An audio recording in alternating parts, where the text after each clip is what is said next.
Having seen the rules of pattern matching, let's now see how you can use pattern matching to define functions.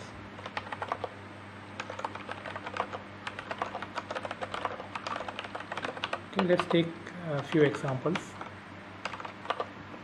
Okay, so the first function that we want is the function first, which takes a Cartesian product and projects it to the first component. So its type would be something like this. Okay, so FST, so we define by using the fun keyword, FST some p equal to something. We have to write something here. Now p is of type a star b, so the only pattern that that matches it is this one. Okay, so you are saying that if your value is a tuple x comma y, then first of x comma y should give x, and this is the definition of first. Yeah, you can check this out by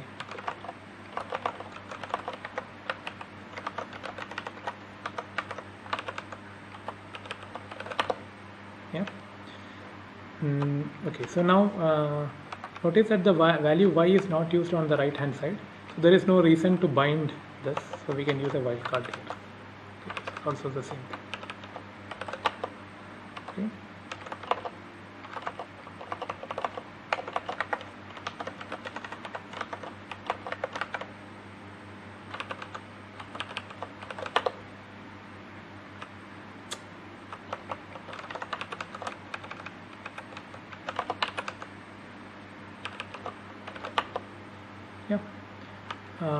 And on a similar line you can define second.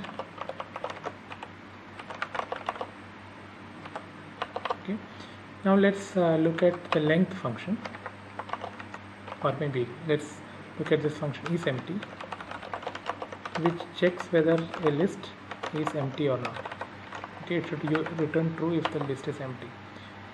Again we write isEmpty some list x's equal to what. Now x's can be of two types, because it's a list. It can either be nil or it can be something const something else. So there are two patterns that you have to match. So you have to write two equations as opposed to one equation for the pair. Okay, so this is how you write two equations. You separate it with the two equations that you have, y comma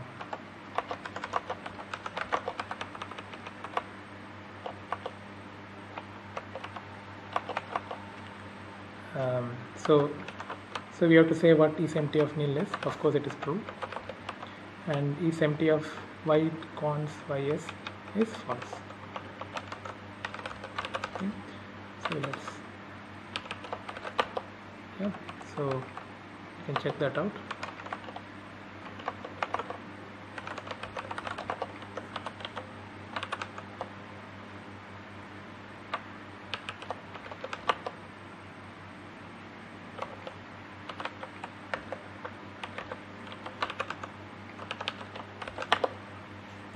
So that works out. Notice that we don't really care. These equations are tried in this order. First this equation is tried. So let's see how this isEmpty works. Okay, so I want to reduce, let's say, isEmpty this. Okay, now look at these equations that you have. There are two equations, with the left hand side being isEmpty nil and isEmpty y const ys. Okay, clearly isEmpty this matches the first equation, so you don't do anything further and replace it by the right hand side. Matches the first equation, so we place by the RHS, which gives us true. Okay, let's now try isEmpty 1, 2, 3. Okay, remember that this is the same as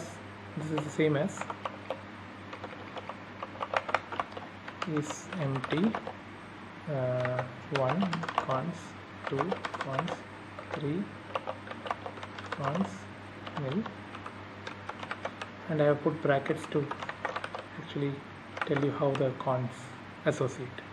Okay, Now let's see which of the equation. Let's try the first equation. The first equation's left hand side is empty nil, whereas this is empty of something cons something, so that will not work. So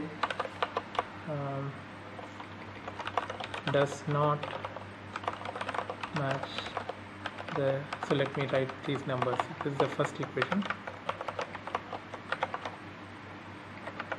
this is the second equation. Okay. So does not match the equation 1. So try equation 2. Okay. So equation 2, it matches.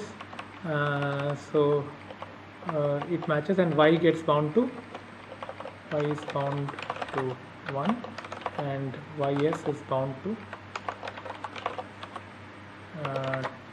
2 cons 3 cons nil. Okay, but anyway, this is false. That binding is not used, so it is false. This reduces to the right hand side. Okay.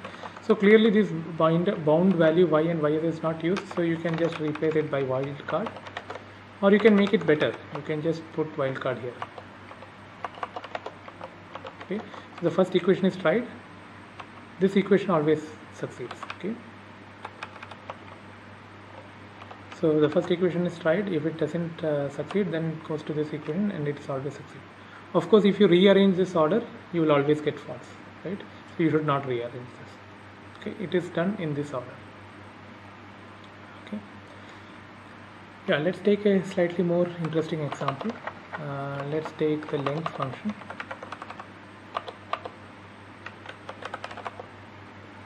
Is a list to int, which counts the number of elements in the list. Again, xs. So this xs is a list. So we have two possibilities. So we have two equations. So let me write it as y comma x. Okay, the length of nil is 0. Length of y cons ys is 1 plus length of it is. Okay, so here is the one.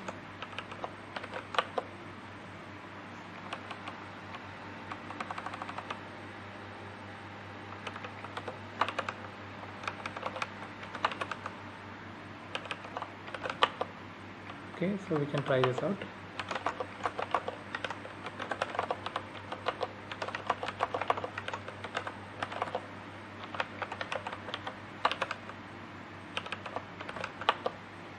Yeah, correct. Now again we can improve this. Notice that we have only used ys on the right hand side, so there is no point in binding the y, so we can replace it with wildcard. Keep this thing. Yeah, it still gives you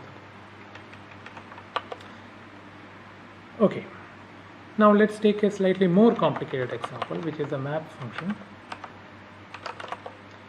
Okay, so instead of, it takes a function and it applies on a list. So what we want is map f of x1, x2, dot xn. We want it to be a list f of x1, f of x2, dot f of xn. So f should be applied on all the elements. So let's try to write that equation. So again, we do pattern matching on x's. There are two possibilities. There is empty or map f x cons x's. These are two possibilities. If you map the empty list, you get empty.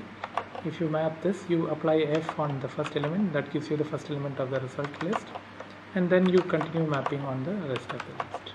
Okay, this is giving you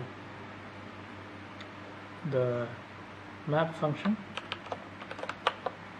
Yeah, and we can write, let's say, 1.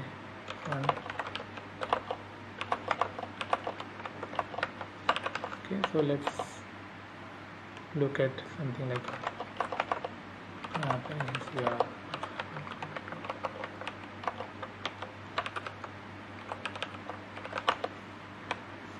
Yeah, so u is the same list but with the values incremented. Okay, so this is how you use pattern matching to define functions.